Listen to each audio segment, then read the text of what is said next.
Hello and welcome to this video on the basic overview of SolidCP. We're going to look at how to add servers, providers, virtual servers, hosting plans and customers onto the server beforehand. The login for SolidCP with the server admin and the password that's set up during the enterprise setup. Let's look at the servers. We'll go to config and servers.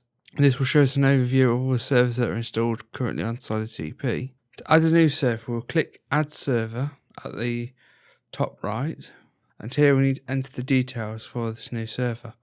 So we'll enter the server name, which is, we generally recommend it to be the host name of the server so you can keep track of it easier.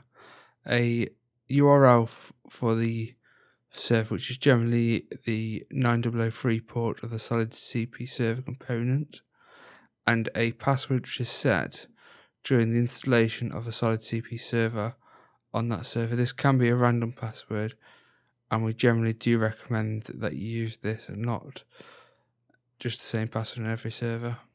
There is a checkbox to search installed software. This will allow you to get SolidCP to look at what's installed on the server and automatically add the providers. You will need to remember to configure each provider after this is done. If we go back to servers, we can look at the IS8 provider for any settings which it has. Within this, we can see that there is the shared IPs, the ASP.NET paths, and there's also at the bottom you'll notice there's the Active Directory OUs. These need to be completed to use Active Directory usernames for the app pools and also groups. You'll need to manually create the OU within AD user computers for this to work. You can also enter DNS records on this page to automatically add. If we go back to servers, and then we can look at the settings within the server. On this page, if there's a red bar at the top, that generally means that the enterprise server is unable to communicate with this specific server, and you'll need to look at if there's a problem with the SolidCP website, where you can try load it in the Enterprise Internet Explorer.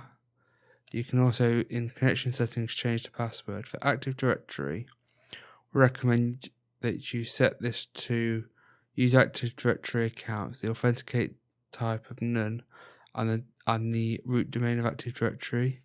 The username and password should not be used, and you should use a domain account for the SolidCP server when installing it.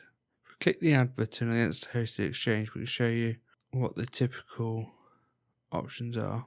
So you'll get a drop down box where you'll select the provider. This isn't always the same server, so sometimes you'll see it's different versions. This is due to obviously differences within the versions and different features. You may find that because it's a newer version, it's got extra features in. So if we click on the virtual servers, and we can add a new virtual server.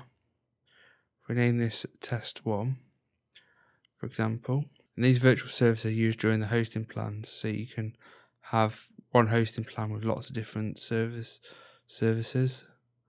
So in this one, we'll try it with IIS. We'll select the checkbox, the DNS server. If we use the RDS on the test VM05, and there's the exchange. So this will allow us to give websites, DNS, remote desktops and exchange to the customer.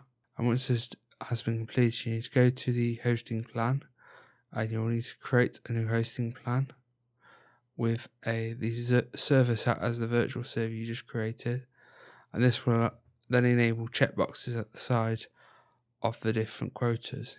And by clicking this checkbox, it expands the list, and you can set your disk usage that they're allowed, or say if they've got a maximum amount of domains.